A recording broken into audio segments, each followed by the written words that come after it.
इसका मतलब देह त्याग के अव्यवहित पूर्वक क्षण में जिस प्रकार के गुण का उदय होता है उस गुण के अनुरूप जन्म होता है। तो इसका अर्थ क्या हुआ? पूर्व कर्मानुरूप जन्म, जन्म नियंत्रित वर्ण और वर्ण नियंत्रित आश्रम और वर्णाश्रम नियंत्रित पुनः कर्म की व्यवस्था, यह सनातन धर्म की मान्यता है और वैज्ञानिक धरातल पर सटीक है।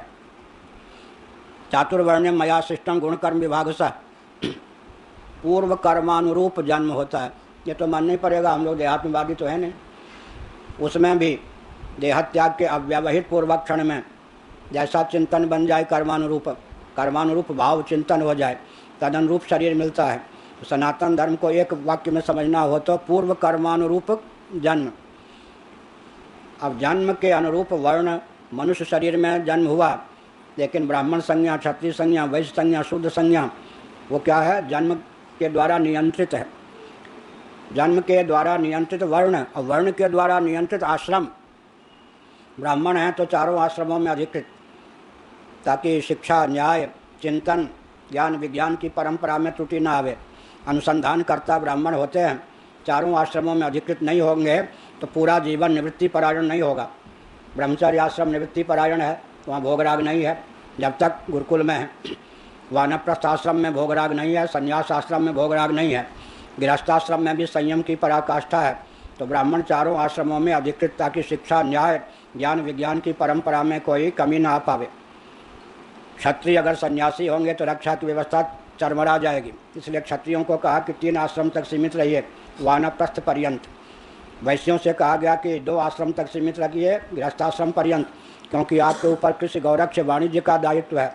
अगर आप भी वानप्रस्थ और संन्यास की ओर मुड़े तो कृषि गौरक्ष वाणिज्य का जो प्रकल्प है वो शिथिल हो जाएगा। और अंत में फिर क्या होगा? शूद्र से कहा गया गुरुकुल का, वानप्रस्थ का, संन्यास का दरवाज़ा मत खटखटाइए, क्योंकि आपके ऊपर गृहस्थाश्रम का दायित्व है। सेवा का प्रकल्प, कुटीर उद्योग, लघु उद्योग का प्रकल्प आपके द्वारा तभी सुचारू रूप से संपन्न हो सकता है जब आप गृहस्थाश्रम तक ही स्वयं को सीमित रखे हैं, क्योंकि सबसे गुरुत्वपूर्ण दायित्व आपके पास है। सेवा के साथ साथ कुटीर और लघु उद्योग, सारा अर्थतंत्र तो वैश्य और शूद्रों के ऊपर निर्भर है। कृषि गौरक्ष और वाणिज्य अर्थ का स्रोत हुआ है नहीं।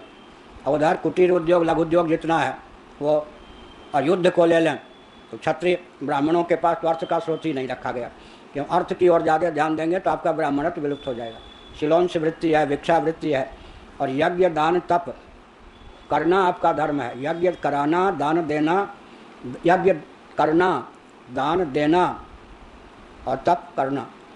लेकिन यज्ञ जो कराते हैं वो अर्थ की दृष्टि से है, यजमान पर कृपा करने की दृष्टि से है। दान जो लेते हैं वो जीविका का साधन है, लेकिन फिर दान देकर दान लेकर दान देने में आप अधिकृत हैं।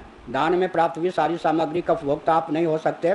मुख्य वृत्ति यही है, यजमान पर कृपा करने के लिए दक्षिणा लीजिए, लेकिन दक्षिणा के भी उपभोक्ता मत बनिए।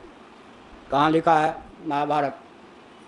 अश्वमेध याग जैसा याग संपन्न कराया भगवान वेदव्यास जी ने, प्रचुर दक्षिणा उनको प्राप्त हुई, लेकिन बादरायण ठहरे। बद्री फल, बेर, बद्री वन में रहने वाले बेर आदि खाकर जीवन यापन करने वाले यजमान युधिष्ठिर जी का यज्ञ सफल हो, इसलिए अनुग्रह करने के लिए दक्षिणा प्राप्त की।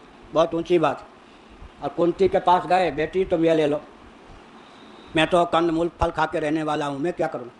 कहा ये क्या कह रहे पिताजी, मेरे पुत्रों ने आपको दक्षिणा दी, मुझे को सौंपने आ गए, पाप लगेगा मुझे? मैं पाप लगे ऐसा काम नहीं करता हूँ। अब मेरा अधिकार हो गया ना दक्षिणा पर। अब मैं तो बेर से, फल फूल से, कंदमूल से काम साधने वाला ठहरा। इससे क्या हो, तुम्हारा मन चले कि अमुक ब्राह्मण का पोषण करूं, अमुक संत का पोषण करूं, तीर्थ यात्रा करूं, धर्म कार्य करूं, तो तुम्हें इस दक्षिणा का उपयोग करने का अधिकार है, तुम लो जी। अपने लिए एक पैसा भी नहीं रखा। इसका मतलब यजमान पर अनुग्रह करने के लिए दक्षिणा स्वीकार करे और फिर वो दक्षिणा से दान करे।